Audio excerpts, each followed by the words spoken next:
오늘 시편 우리 91편 1절에서 16절 우리 말씀으로 나의 구원을 보이리라 이런 제목과 함께 잠시 하나님 말씀 나누도록 하겠습니다.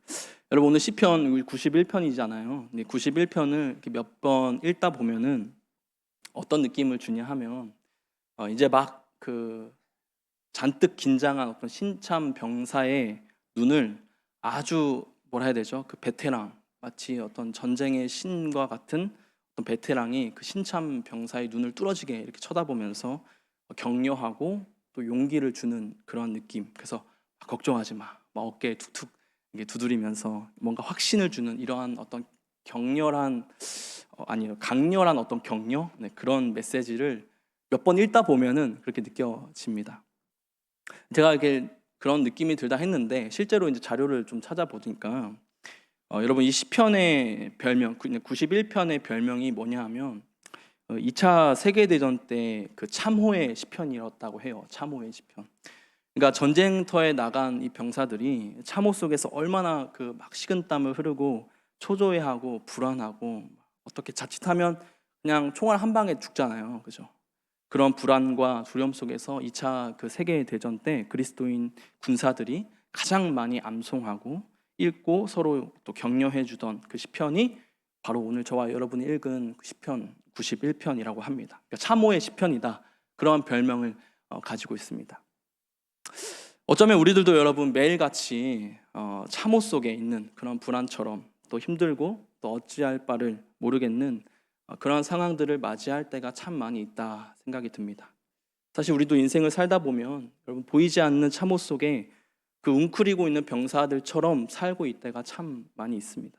내일이 안 보이죠. 그죠? 내일이 안 보이고 때로는 어떤 사람과의 관계가 무너지기도 하고요. 건강의 아픔이 또 찾아오기도 하고 자녀와 그 부모와의 문제 앞에서 뭐가 어떻게 막 터질지 모르는 그러한 긴장감 속에서 하루하루를 저와 여러분이 어찌 보면 버티고 있는 것 아니겠습니까? 그래서 여러분 믿음이 있다고 해서 전쟁터 밖에 있는 게 아니라 믿음이 있어도 여전히 우리는 전쟁터 한가운데에 서 있다 그렇게 말씀드리고 싶습니다. 그런데 이 시편 91편은 그 참호 속에 있는 자가 어디에 숨느냐, 누구 아래에 거하느냐가 그의 인생을 갈라놓는다 그렇게 이야기를 하는 거예요. 여러분 1절 보시면 지존자의 은밀한 곳에 거주하며 전능자의 그늘 아래에 사는 자여 그렇게 얘기하죠. 그러니까 현실은 여전히 전쟁터인데 그 참호가 여러분 더 이상 어떤 죽음의 구덩이가 아니라 지존자의 그늘이 되는 자리로 바뀌는 거예요. 그러니까 우리의 환경이 여러분 먼저 바뀌는 것이 아니라 그 환경 가운데 있는 우리를 덮으시는 하나님을 먼저 보게 되는 것, 바로 그것이 여러분 그 사람이 이 시편에서 얘기하는 복이 있는 사람이다 그렇게 이야기를 하는 겁니다. 그래서 오늘 저와 여러분이 읽은 이 시편의 모든 고백들이 우리가 말씀을 더 나누기 전에 저와 여러분의 모두의 시편이 되기를 간절히 축복합니다. 실제로 여러분 이 시를 읽다 보면요 처음에 내가 너에게, 그러니까 하나님에 대하여 말하는 방식이거든요. 그러니까 쉽게 얘기해서 하나님에 대하여 너에게 말하는데 사실은 너가 가만히 보다 보면 누구냐 하면 나예요. 그러니까 내가 내 영혼에게 하나님에 대하여 이야기를 하는 거거든요. 내 영혼아 어찌하여 낭망하느냐 이렇게 말할 때 내 영혼을 향해서 말하는 거죠. 어쩌면 여러분 우리들이 가장 많이 말해야 할 대상은 남편도 아니고 아내도 아니고 자식도 아니고 누구일까요? 바로 내 자신인 겁니다. 내 자신. 그러니까 내 자신에게 여러분 가장 많은 말을 하셔야 돼요. 신앙에 있어서. 그런데 내가 내 자신에게 먼저 얘기하는 게 여러분 오늘 시편 기자가 너무 이게 고마운 거예요. 고백이. 뭐냐면 지금 신기하면서 굉장히 놀라하면서 얘기하는 건데 나는 지금 내 몸을 완전히 의탁할 수 있는 굉장히 안전한 피난처를 갖고 있고 그러니까 내 존재 전체를 맡길 수 있는 요새가 있다는 사실에 여러분 이 시인은 너무 기뻐하는 거죠. 그러니까 여러분 생각하고 그렇게 하면 할수록 신비하고 신기하다는 거예요. 어떻게 내가 이런 요새, 어떻게 내가 이런 피난처를 가질 수 있었을까? 여러분 그 피난처가, 그 요새가 바로 전능하신 창조주 하나님이신 거예요.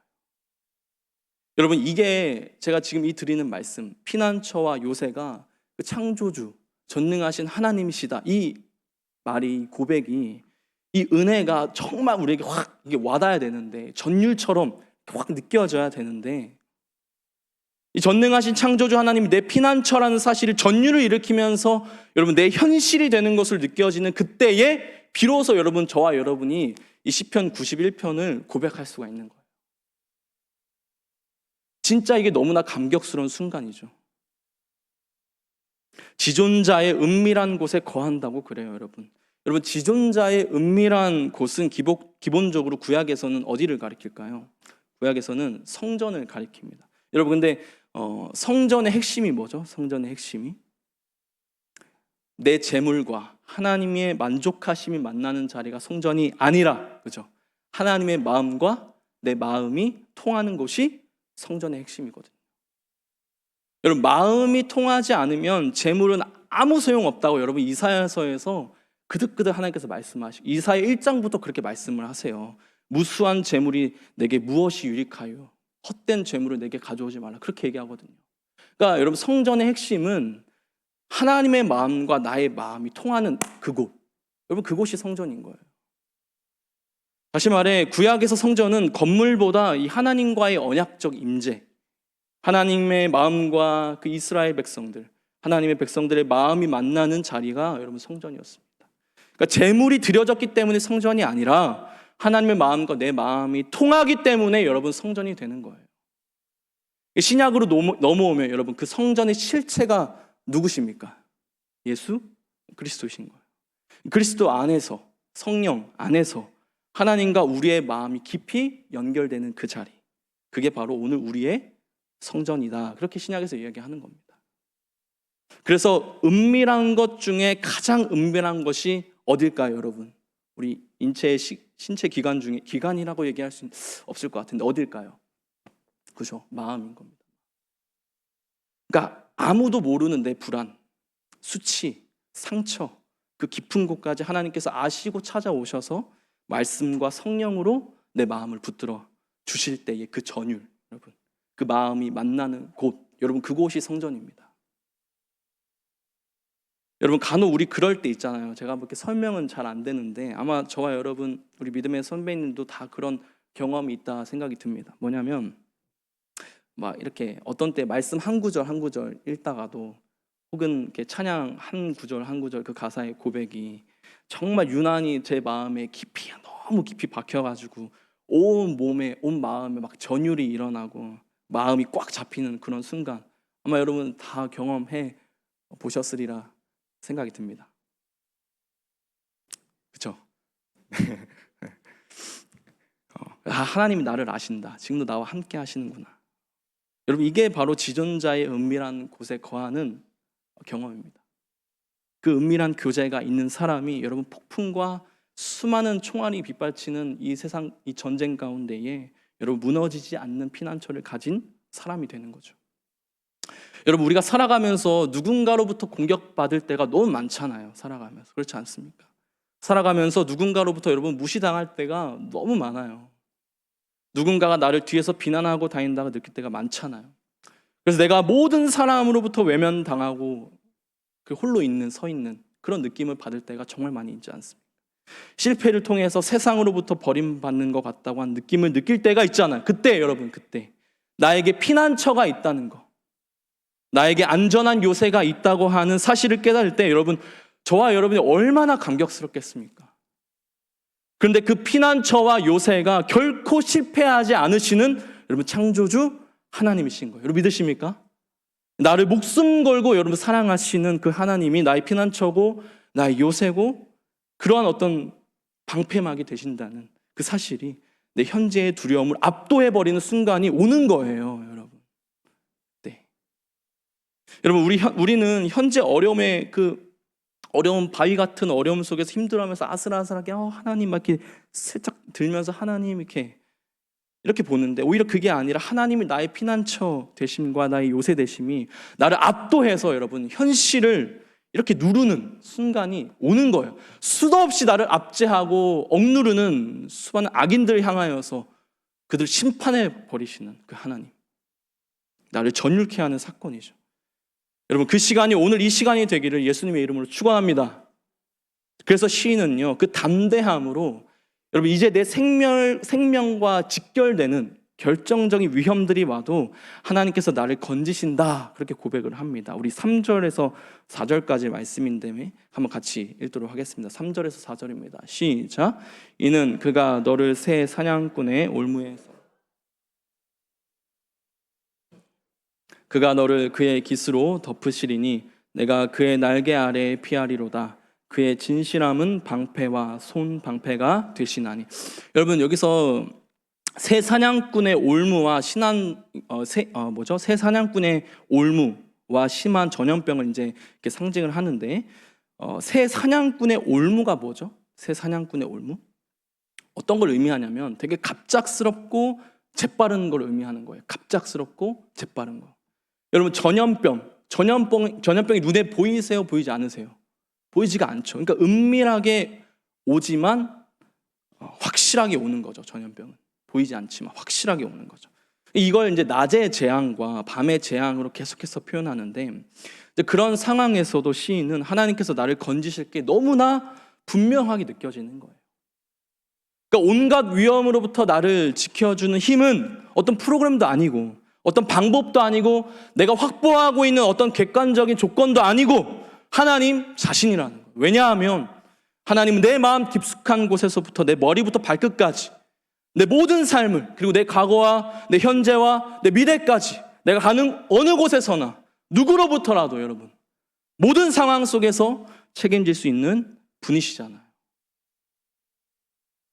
그냥 여러분 이렇게 관념적인 어떤 설득과 그래 그럴 수 있는 거야 내가 이론적으로 믿어가 아니라 여러분 실제로 내 온몸에 내 몸에서 느껴지는 실제가 되는 순간이 오는 거예요. 이 고백이.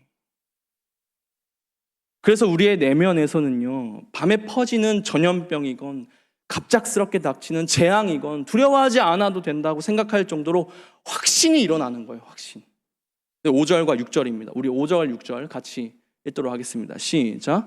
너는 밤에 찾아오는 공포와 낮에 날아드는 화살과 어두울 때 퍼지는 전염병과 밝을 때 닥쳐오는 재앙을 두려워하지 아니하리로다. 아멘. 여러분 밤에 찾아오는 재앙은 안 보여요. 이게 뭔지 모른다니까요. 그런데 어느새 와 있어요. 여러분 피할 수 있어요? 없어요? 없어요. 피할 수. 낮에 찾아오는 화살은 여러분 내가 뻔히 보면서도 당하는 재앙이죠. 뻔히 봐요. 근데 당해요. 왜요? 화살이 너무 느려요, 빨라요? 빠르기 때문에.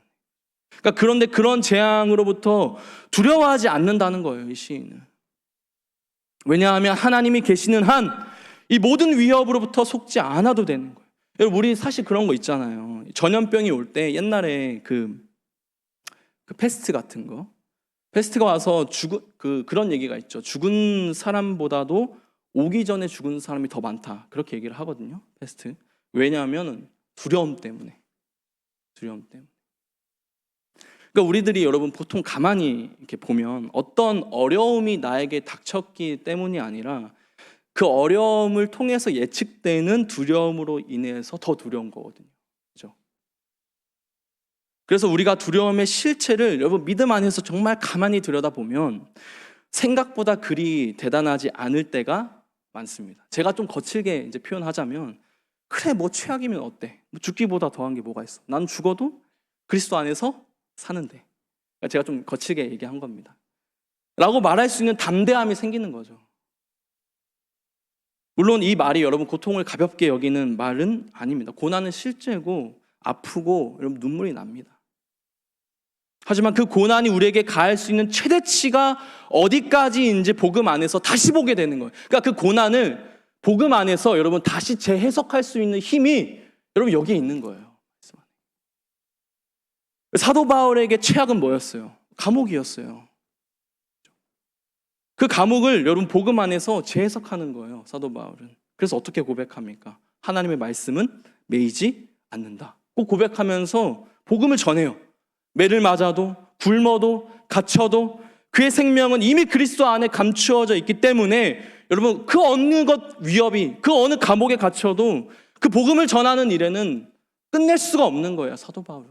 왜? 죽어도 괜찮거든요. 죽어도. 그래서 여러분 오늘 시인도 이렇게까지 담대하게 말할 수 있는 거예요. 우리 7절 다 함께 읽습니다. 7절입니다. 시작. 1000명이 내 왼쪽에서 10,000명이 내 오른쪽에서 엎드려져도 이 재앙이 내게 가까이 하지 못할. 아멘. 이렇게 시인이 담대하게 선언할 수 있는 이유가 뭐예요?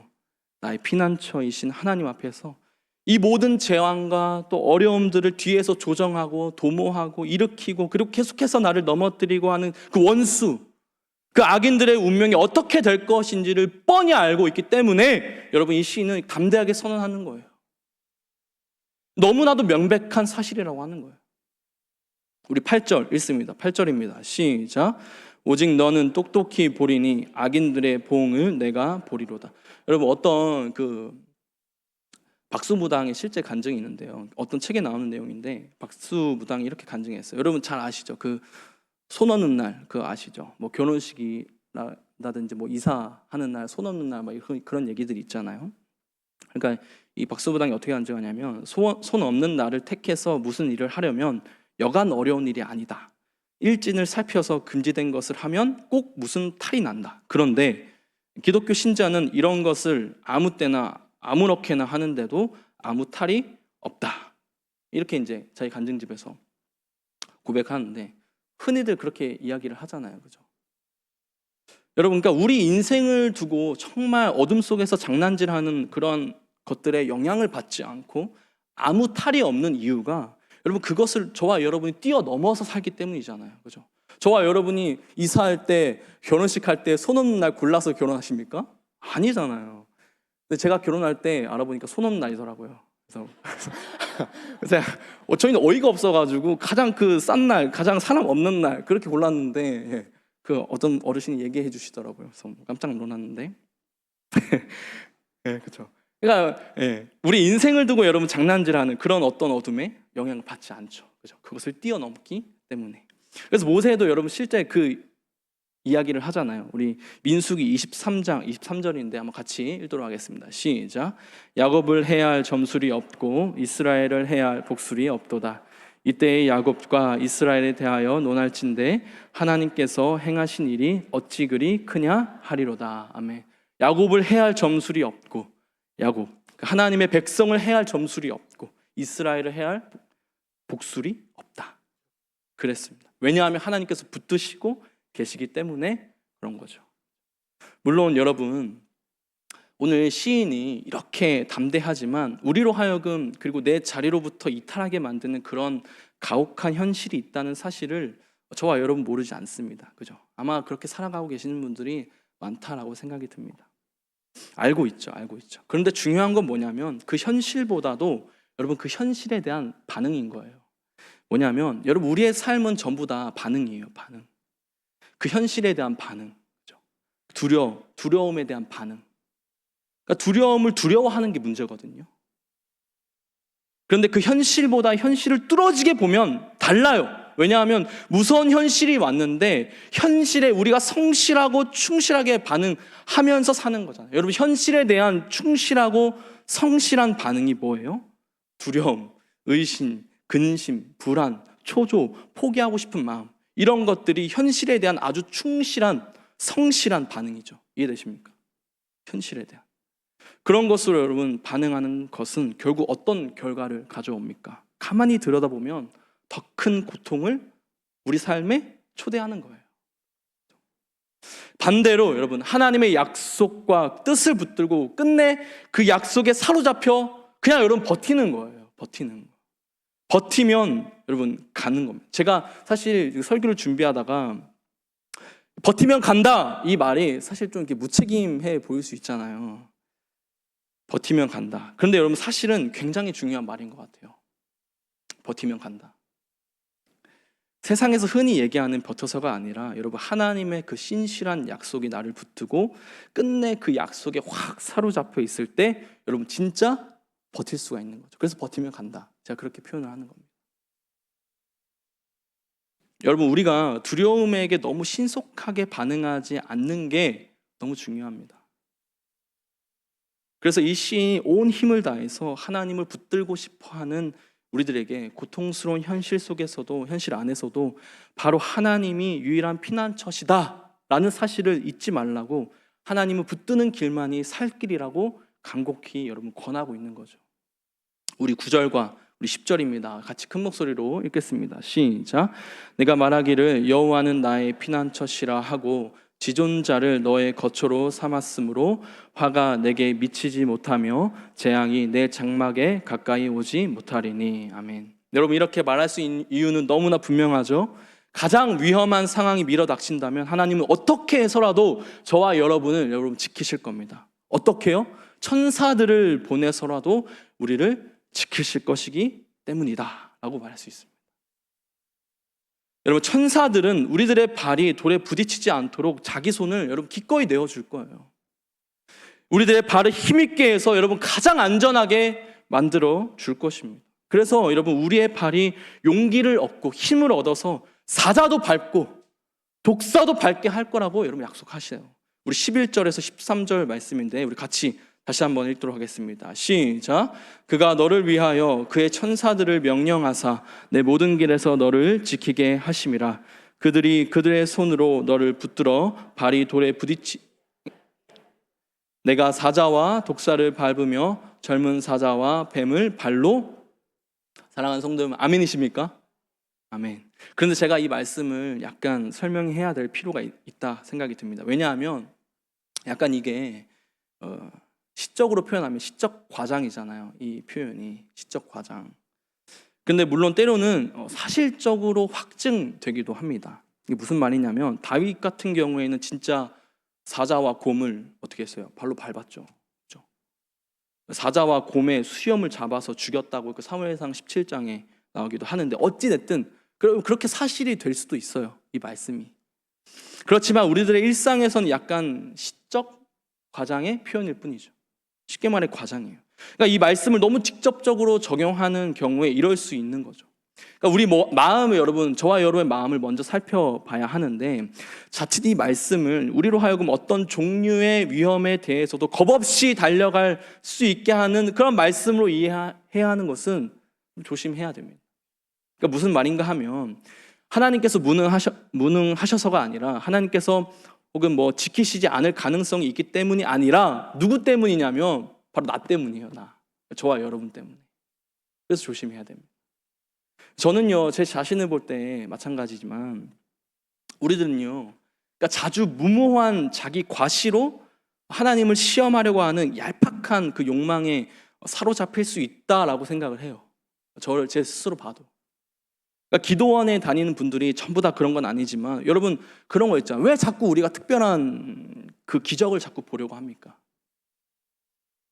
그러니까 왜 특별한 경험을 해야만 된다라고 생각을 하십니까? 저와 여러분 신앙에 있어서도 이미 가장 특별한 경험은 우리 예수 그리스도이신데, 그 영원토록 가장 특별한 영광을 이미 나의 것으로 가져다 놓고도 자꾸 뭔가 특별한 경험을 해야만 비로소 만족할 것 같은 생각을 한단 말이죠. 왜요? 내가 그런 사람이라고 하는 자기 과시적 욕망이 저와 여러분 안에서 흐르고 있을 가능성이 여러분 굉장히 많은 거예요. 알게 모르게 저와 여러분 굉장히 뭔가 특별한 신앙이 있어야만 뭔가 좀 성숙해지고 뭔가 남들보다 좀 레벨이 업되고 그렇게 생각하거든요. 여러분 아닙니다. 그러니까 이런 말씀은 괜찮아, 믿는데 뭐가 문제야? 걱정하지 마, 마셔. 여러분, 그래서 마시고 죽은 사람 너무 많아요. 아니 진짜예요. 여러분, 사실 그러니까 독을 마셔도 된다. 술 마시는 거 말고요. 독을 마셔도 된다. 그러니까 그 말씀을 그냥 사실적으로 드러날 수도 있어요. 여러분, 바울 같은 경우 보세요. 독사에게 물렸지만 어떻게 됐어요? 죽었어요, 살았어요? 살았잖아요. 그러니까 물렸다가 살아난 게, 바울은 자기를 과시하려고, 야 일본 독사한테 물어 나 물어도 안 죽어, 이게 아니라 여러분 누군가를 열심히 섬기다가 물린 거예요. 이해되세요? 열심히 누군가를 복음 전하다가. 그런데 우리들은 자꾸 과시적으로 뭔가 확보하고 싶어하는 욕망이 있는 거죠. 저와 여러분 신앙에. 그러니까 결국은 여러분 내 마음을 여러분 굉장히 많이 살펴야 되는 거예요. 내 마음. 여러분 실제로 예수님은 이 시편 91편에서 아까 저와 여러분 읽은 말씀을 어떻게 이해하셨어요? 신약에서. 광야에서 시험 받으실 때 사탄이 이 말씀을 인용하잖아요. 그죠? 너 성전에서 뛰어내려.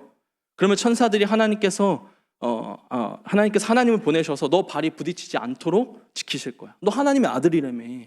뛰어내려봐. 그럴 때 여러분 예수님께서 어떻게 말씀하십니까? 사탄아 물러가라. 그렇게 얘기하죠. 그러니까 나를 메시아로서 자기를 과시하게 만드는 욕망, 그러니까 내 힘으로 뭔가 해보려고 하는 욕망, 하나님을 시험하게 만드는 욕망을 여러분 예수님은 사탄아 물러가라 거절하시는 거예요. 그 사탄의 유혹에 넘어가지 않으시죠. 물론 이런 말씀을 읽을 때 우리도 모르게 여러분 자연스럽게 마가복음 말씀을 우리가 떠오르게 됩니다. 우리 마가복음 16장 17절 18절 같이 읽습니다. 시작. 믿는 자들에게 이런 표적이 따르니니 곧 그들이 내 이름으로 귀신을 쫓아내며 새 방언을 말하며 뱀을 집어 올리며 무슨 독을 마실지라도 해를 받지 아니하며 병든 사람에게 손을 얹은즉 나으리라 하시더라. 여러분 정말 저와 여러분의 용기를 주고 정말 고마운 말씀 아닙니까? 이 말씀 우리에게 막대한 격려를 주고 용기를 주는 말씀이에요. 하지만 여러분 믿음으로 잘 생각해 보세요. 믿음으로 선교 현장에 뛰어들었던 우리나라의 그 조선에 오신 수많은 선교사님들 다 어떻게 돌아가셨습니까? 양화진 가보세요. 여러분 다 어떻게 돌아가셨죠? 전염병 아니면 풍토병을 다 돌아가셨어요. 그러면 여러분 이런 거를 어떻게 이해해야 되죠? 저와 여러분의 신앙에 있어서 어떻게 이해하시겠습니까? 저는 이렇게 이해해야 된다 확신합니다. 뭐냐 하면 여러분 중요한 게 있어요. 여러분 선교사님들은요 선교지에 가서 믿음으로 사역하시다가 풍토병으로 죽어갔는데 죽어가는 중에도 예수님의 이 말씀 마가복음 16장 조금 아까 저와 여러분 읽었던 이 말씀을 어느 누구도 의심하지 않았다는 거예요. 죽어가는 중에도. 이게 무슨 말이죠? 그들이 독사나 사자나 전염병 따위가 아니라 죽음도 두려워하지 않는 자들로 변화되었기 때문에 그게 중요한 게 아닌 거예요. 사자 따위가 문제가 아니라 독사 따위가 문제가 아니라 또 독을 마시는 따위의 문제가 아니라 죽음을 두려워하지 않는 자들로 변화되어지는 거예요. 그러니까 죽어가는 중에도 이 죽음이라는 그들에게 뭐야 이거 예수님 이렇게 말씀하셨는데 속았잖아 이게 아니라 여러분 그 모든 것을 뛰어넘는 담대함으로 죽음을 뛰어넘는 담대함으로 그들이 이미 변화되어 있었다는 거죠. 따라서 여러분 이 말씀 결국 뭐예요? 그 예수님의 죽으심과 부활 안에서 우리를 변화시키는 거죠. 어떻게? 죽음조차 두려워하지 않는 자들로 변화되는 거죠. 모든 고통의 절정인 죽음, 예수님께서 우리에게 오신 것은 일생 그 죽음에 매여 두려움 속에 사는 우리들을 여러분 그 족쇄로부터 해방시켜서 우리를 죽음을 그 넘어선 자유자로 죽음을 넘어선 자유자로 살게 하시기 위해서 오셨다고 히브리서가 여러분 우리에게 증거하고 있지 않습니까? 그러니까 우리를 그 죽음으로부터 벗어나게 하시는 거예요. 그게 진짜 자유거든요. 여러분 우리들은 죽음을 두려워하지 않음으로 오히려 살게 되는 다시요. 죽음을 두려워하지 않음으로 오히려 살게 되는 참 신비한 삶 안에 거하고 있는 겁니다. 예수님께서 이미 하신 말씀이에요. 죽고자 하는 자는 살리라. 그죠? 왜 죽고자 합니까? 죽고 싶어서 죽는 게 아니라 죽음이 두렵지 않아서 죽어도 된다고 생각했기 때문에 죽고자 하는 거예요. 죽음이 결정적이고 최종적인 게 아니라는 사실을 알기 때문에 죽고자 해도 된다. 그렇게 생각하는 겁니다.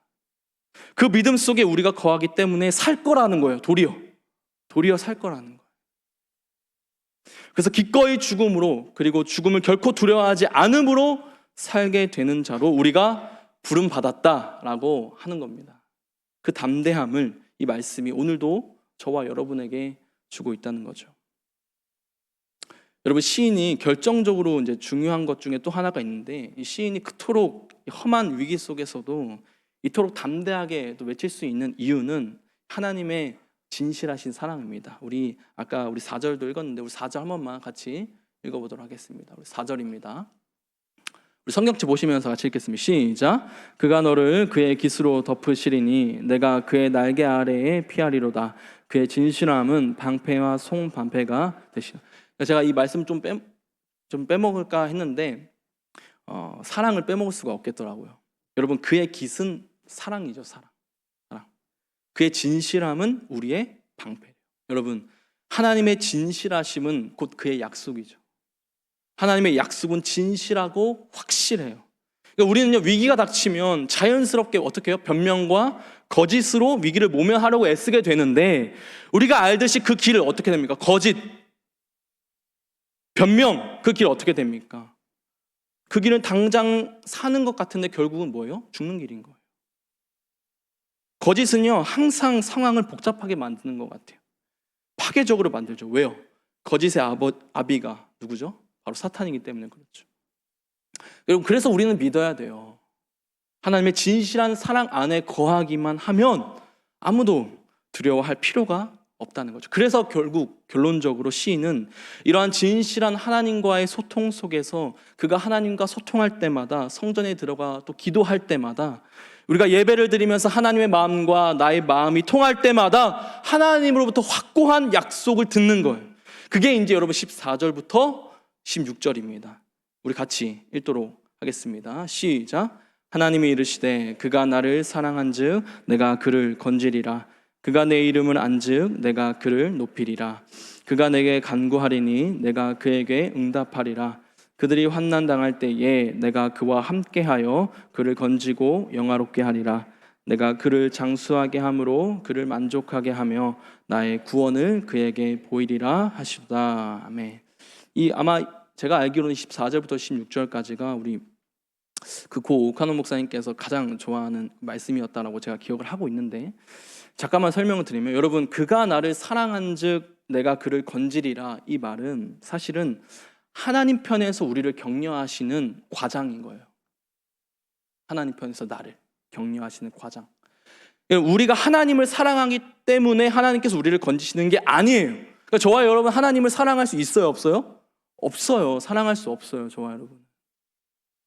그러니까 우리에 대한 하나님의 쏟아지는 사랑에 그냥 대답하는 거예요. 그 사랑에 나를 맡기는 거예요. 그런데 그 사랑에 맡기기만 해도, 대답만 해도 하나님은 그것을 하나님을 사랑하는 것이라 여기시고 우리를 건지시고 높이신다, 그렇게 이야기하는 거예요.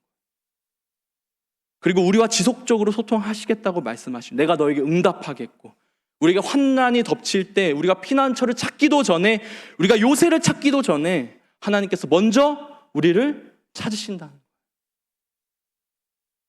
저는 여러분, 오늘 이 14절에서 16절에 나오는 이 본문의 약속이 너무 감사해요. 어떤 약속이죠? 내가 그를 건지리라, 높이리라, 응답하리라, 환난 당할 때에 내가 함께 하겠다, 그죠? 건지고 영화롭게 하겠다, 장수하게, 만족하게 해서 내가 구원을 그에게 보이겠다. 이게 다 약속이잖아, 약속. 여러분, 여기서 말하는 건지심 뭡니까? 우리가 원하는 방식대로 모든 상황을 다 없애주신다는 뜻이 아니에요. 오히려 그 상황 가운데서 하나님이 나와 함께 계심으로, 환난 당할 때 내가 그와 함께 한다 하잖아요, 여러분. 여기 핵심이에요. 함께 하신다. 그 고난을 없애주신다는 게 아니라, 여러분, 그 고난 속에 같이 들어가 주신다는 거예요, 하나님이. 그러니까 그 상황이 나를 무너뜨리지 못하게 하시는 거죠. 높이리라, 마찬가지. 세상이 말하는 성공, 출세, 인생 역전이 아니라 그리스도 안에서 나의 존재 자체를 높여주시는 거예요, 여러분. 사람들이 나를 몰라도, 뭔가 업적이 없어도, 인생이 돌아가는 꼴이 마음에 들지 않아도 하나님께서 너는 내 것이다, 너는 내 아들이다, 내 딸이다 라고 높이 불러주시는 것. 여러분, 그게 하나님 나라의 높임 아닙니까? 내가 간구하리, 내가 응답하리라. 여러분, 기도는 그냥 내 말을 다 쏟아내고 끝나는 것이 아니라, 여러분, 반드시 여러분 응답이 있는 자리예요. 우리가 원하는 방식, 내가 원하는 타이밍, 원하는 그림으로 응답하시지 않을 수도 있지만 하나님 반드시 그 가장 선한 길로, 가장 적절한 때에 가장 우리에게 여러분 유익한 방식으로 응답하십니다. 아멘이십니까? 그 놀라운 약속을 이어져, 내가 그를 장수하게 함으로 그를 만족하게 하며 나의 구원을 그에게 보이리라. 여러분, 장수요, 단순히 오래 사는 게 아니에요. 성경에서 장수는 여러분 하나님 안에서 만족을 누리는 삶, 그 전체를 가리키는 거예요. 뭐예요? 제가 서두에 말씀드렸죠. 죽음에 사로잡히지 않는 자, 더 오래 살기 위해 내가 몸부림치지 않아도 되는 자로, 하나님이 정하신 때, 정하신 방법, 정하신 길 위에서 충분하게, 넉넉하게 하나님 안에서 만족함을 누리며 살게 하신다는 거. 여러분, 그게 장수 아니겠습니까? 그리고 마지막으로 하나님께 마침표를 딱 찍으시죠. 뭐예요? 나의 구원을 그에게 보이리라. 한번 따라해 주시겠습니까? 나의 구원을 나에게 보이리라. 이게 오늘 설교의 핵심이잖아요. 제목이죠. 여러분, 구원 무엇입니까? 죄와 사망에서 건져내시는 구원. 매일매일 두려움과 염려 가운데 우리를 풀어내시는 구원. 내 마음이 무너져 내리지 않도록 붙드시는 구원. 그 죽음의 문턱에서도 나는 주님의 것이다 담대하게 선언하고 고백할 수 있는 그 구원. 그 구원의 끝이 누구십니까? 예수 그리스도 자신이신 거예요. 다시 말해, 우리에게 하나님께서 보여주실 구원은 어떤 추상적인 평안이 아니라 이미 우리에게 오신 그 십자가에 달리시고 부활하신 구원자 예수님이신 거예요. 그래서 하나님께서 이렇게 말씀하시는 거예요. 내가 너에게 내 아들을 이미 보여주지 않았느냐. 내가 내 아들을 내 죄에서 위리에 내어주시면서까지 너를 내 품에 데려오지 않았느냐. 그러니까 두려워하지 말아라. 내가 너의 피난처다. 내가 너의 요새다. 내가 너의 생명을, 너의 과거와 현재와 미래 모두 다 책임진다. 내가 나의 구원을 끝까지 분명히 너에게 보이리라. 아멘이십니까? 아멘. 사랑하는 성도 여러분, 말씀 마치겠습니다. 우린 여전히 전쟁터 같은 세상을 살아갑니다. 그러나 우리는 그 전쟁터 한가운데서 여러분, 지존자의 은밀한 곳, 전능자의 그늘 아래 거하는 사람들입니다. 너무 역설의 은혜 아닙니까? 여러분. 우리를 둘러싼 소식은 여러분 좋지 않을 때가 있어요. 분명히. 때로는 건강의 문제가, 가정의 상황이, 경제적인 형편이 분명히 어려울 수도 있습니다. 심지어 내 믿음 자체가 너무 약해 보여서 두려울 때가 참 많이 있습니다. 하지만 오늘 하나님께서 이 말씀으로 우리에게 약속하십니다. 내가 나의 구원을 너에게 보이리라. 이 약속 오늘 붙들고 한번 기도의 자리로 나아가는 건 어떻겠습니까? 한번 그 음성 앞에, 그 말씀 앞에, 그 약속 앞에 다시 한번 더 신실하게 나아갈 수 있는, 순종함으로 나아갈 수 있는 저와 여러분 되시기를 예수님의 이름으로 축원합니다. 우리 이 시간